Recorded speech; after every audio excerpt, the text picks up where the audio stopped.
Ra ô gà la như xe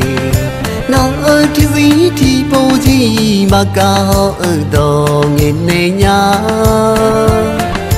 ngã ở thì gì thì bố gì mà nghe họ ở đó nghe nè nhá nó thì gà li ba cho về ni cho ta ấy nó thì ngà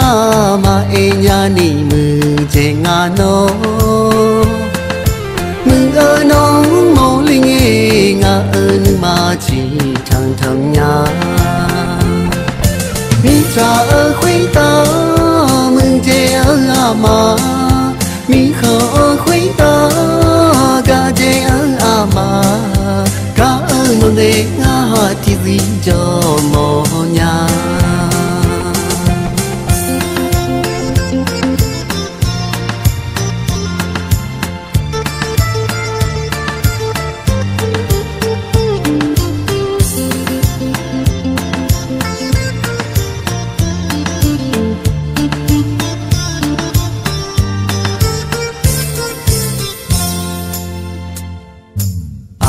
bu ra ô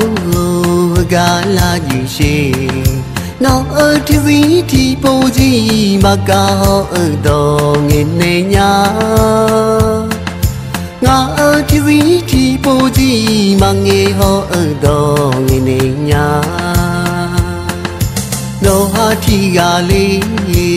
ba cho về ni cho ta ấy nó thì ngà mà ấy nhà ni mư chê ngà nó mư ơ nó mô linh ấy ngà ơn mà chỉ thằng thằng nhà mi cha ơ khuấy ta mư chê ơ à mà mi khờ khuấy ta gà chê ơ à mà cả ơ nó để ngà thì gì cho mô nhà bu ra ô gà la như xe nó ở thì gì thì bố gì mà cả họ ở đó nghe nè nhá ngã ở thì gì thì bố gì mà nghe họ ở đó